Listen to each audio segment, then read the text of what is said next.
जी भाई ढोलाकिया जी। सदन की कार्यवाही देख रहे थे आप। चलिए खबरों में बढ़ते हैं आगे। मुख्यमंत्री पुष्कर सिंह धामी पेश करेंगे वर्ष 2026-2027 का महाबजट।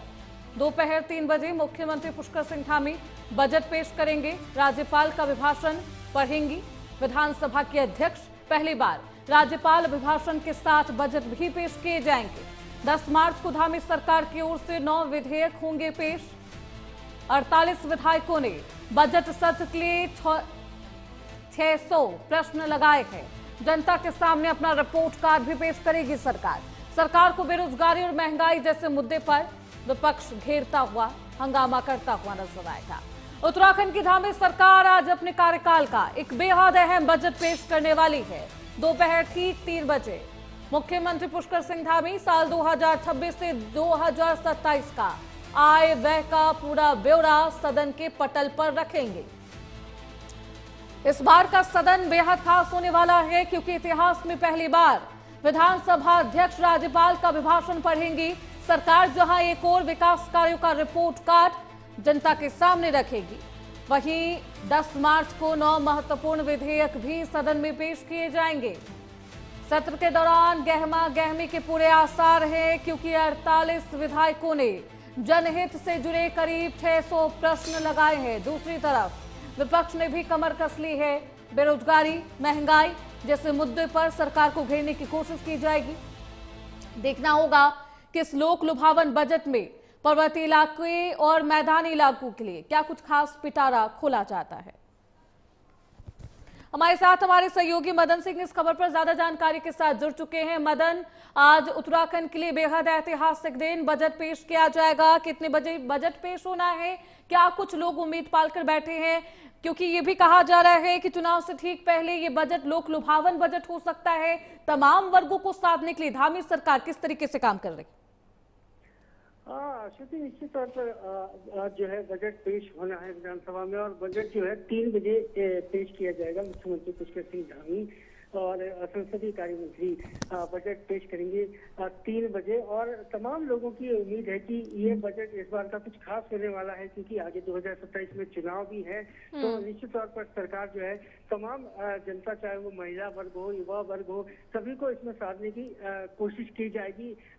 तो ये उम्मीद की जा रही है कि एक अच्छा बजट इस बार जो है राज्य को मिलने वाला है। तमाम विभागों को भी अच्छा बजट इस बार दिया जाएगा, इस तरीके की उम्मीद की जा रही है। हालांकि विपक्ष जो है निरंतर इस पर सवाल खड़े कर रही है कि जो बजट है बजट उस तरीके का बजट ये पेश करेंगे इस बार क्योंकि लोग आगे चुनाव है, तो उसके चलते जो है सरकार इस तरीके का बजट पेश करेगी जो लोक लुभावन होगा और जनता को ठगने का काम यहाँ पर किया जाएगा। लेकिन सरकार का स्पष्ट तौर पर कहना है कि ये बजट खास रहेगा क्योंकि मुख्यमंत्री पुष्कर सिंह धामी ने तमाम जनता से इसमें बात करी, चाहे वो गढ़वाल रेंज हो या फिर कुमाऊं रेंज हो, दोनों की जो है जनता से बातचीत की है मुख्यमंत्री पुष्कर सिंह धामी ने। उसके बाद जो है बजट तैयार किया गया है। क्या क्या जो है उत्तराखंड की जनता की समस्या है, उन सब तमाम चीजों क्या उम्मीद जताई जा रही है मदन? महिलाओं के लिए इस बजट में क्या कुछ होगा, युवाओं के लिए खास क्या कुछ होने वाला है, और खास तौर पर मैदानी इलाकों के लिए, पर्वतीय इलाकों के लिए क्या कुछ इस बार खास क्या पिटारा में हो सकता है बजट के? श्रुति, देखिए खास तौर पर अगर मैं मैदानी इलाकों की बात करें तो मैदानी इलाकों पे ज्यादा फोकस इस बार किया गया है क्योंकि मैदानी जो इलाका है वहाँ पर कहीं ना कहीं सरकार की जो पकड़ है वो उतनी ज्यादा मजबूत नहीं है। तो इसलिए ये भी उम्मीद की जा रही है कि ज्यादा जो है मैदानी इलाकों पर फोकस किया जाएगा। खासतौर पर गन्ना जो है उसको लेके उसका बजट बढ़ाया जाएगा और उसके साथ ही रोजगार को लेकर भी जो है इसमें अच्छा खासा कुछ देखने को मिल सकता है। उसके साथ ही महिलाओं को भी खासतौर पर इसमें जो है इस बार की बजट से खासा उम्मीद है। जिस तरीके की चर्चा चल रही है कि महिलाओं की चाहे वो पेंशन की बात करें, उसके साथ ही महिलाओं को जो है प्रत्येक माह कुछ इसमें मिल सकता है, इस तरीके की उम्मीद की जा रही है। हालांकि जब 3 बजे बजट पेश होगा उसके बाद पिटारा जब खुलेगा तभी चीजें सामने आएगी। लेकिन चूंकि जैसे कि मैंने पहले क्या इस बजट को मदन, क्योंकि अगले साल विधानसभा चुनाव है, मात्र इस बजट को आप चुनावी बजट मानेंगे या उत्तराखंड के विकास के लिए ये बजट होने वाला है?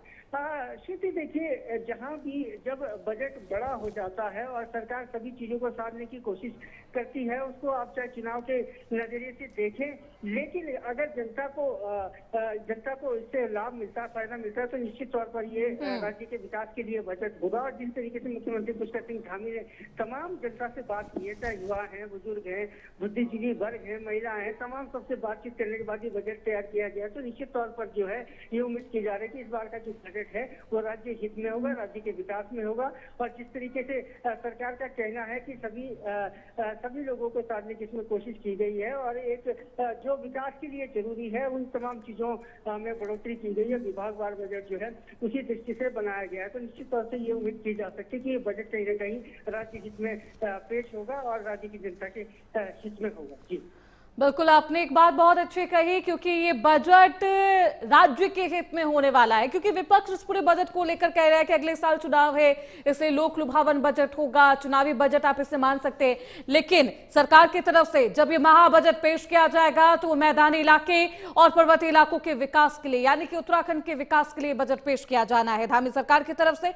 बहुत शुक्रिया मदन आपका इन तमाम जानकारियों के लिए।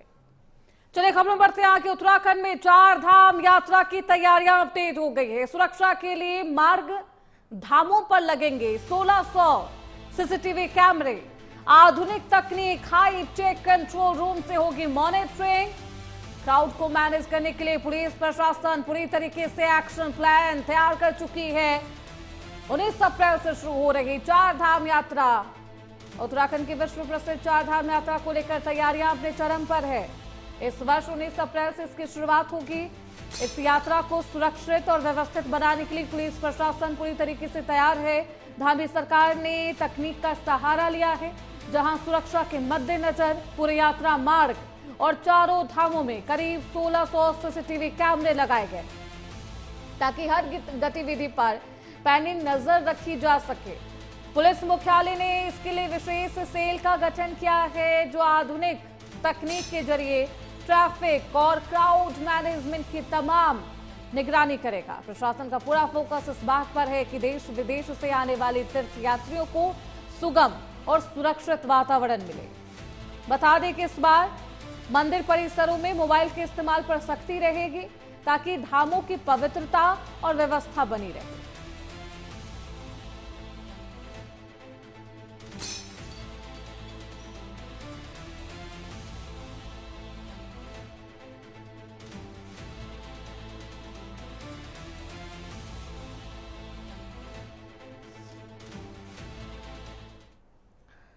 चलिए खबरों बढ़ते हैं आगे। उत्तराखंड में मौसम का मिजाज बदल चुका है। पर्वतीय इलाकों में हल्की बारिश के आसार है। देहरादून में तापमान 30 डिग्री के करीब, मैदानी क्षेत्रों में तेज धूप, कहीं आंशिक बादल।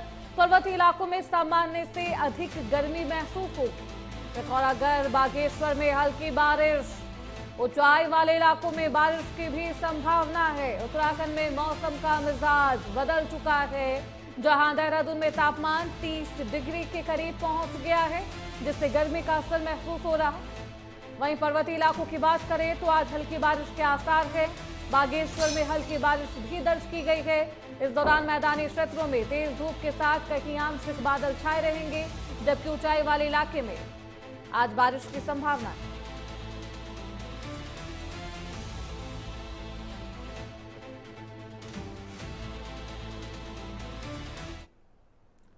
चलिए खबरों बढ़ते हैं आगे। देहरादून में मोतीचूर फ्लाईओवर पर भीषण हादसा, बस, ट्रैक्टर ट्रॉली समेत 5 वाहनों की आपस में टक्कर हो गई है। ट्रैक्टर ट्रॉली से टकराने के बाद धू धू कर जली है बस। कार में लगे सीएनजी सिलेंडर में ब्लास्ट हुआ है, कार राख हो चुकी है। दर्दनाक हादसे में 2 लोगों की दर्दनाक मौत हो गई है। झंडा मेला से लौट रहे कई श्रद्धालु घायल हो गए। दमकल ने कई यात्री को बचाया भी है, दमकल विभाग की टीम ने, और दमकल ने आग पर काबू पा लिया है। देहरादून के ऋषिकेश में बीती रात मौत का तांडव देखने को मिला। मोतीचूर फ्लाईओवर के पास ये हादसा हुआ है। आपस में कई वाहन टकराए हैं। टक्कर इतनी भीषण थी कि कार की सीएनजी सिलेंडर में ब्लास्ट हुआ है, जिससे बस कार आग का गोला बन गई।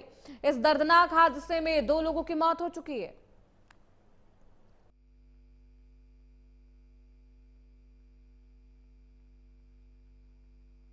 दिनांक 8 मार्च को रात्रि 9:45 बजे सूचना प्राप्त हुई कि रायवाला थाना क्षेत्र के अंतर्गत मोतीचूर फ्लाईओवर पर एक दुर्घटना हुई है। इस सूचना पर जब पुलिस मौके पर पहुंची तो ये जानकारी मिली कि एक ट्रैक्टर ट्रॉली जो कि देहरादून से बिजनौर की ओर जा रही थी, उससे एक बस की टक्कर हुई। उस बस के पीछे एक स्कॉर्पियो और उसके पीछे एक 22 टायर ट्रक और उसके पीछे एक स्कॉर्पियो, इन सब की आपस में टक्कर हुई। ट्रैक्टर ट्रॉली में सवार एक महिला की मौके पर ही मृत्यु हो गई। स्कॉर्पियो में सीएनजी सिलेंडर के फटने के कारण बस में और स्कॉर्पियो में दोनों में आग लग गई थी, जिसे कि फायर टेंडर की मदद से बुझाया गया। इस घटना में ट्रैक्टर ट्रॉली में सवार 10 व्यक्ति घायल हैं, जिनको कि मेला अस्पताल हरिद्वार में एडमिट किया गया है। सभी खतरे से बाहर हैं। फिलहाल इसी के साथ उत्तराखंड स्पीकिंग में बस इतना ही। रुकेंगे छोटे से ब्रेक के लिए, जल्द लौटेंगे।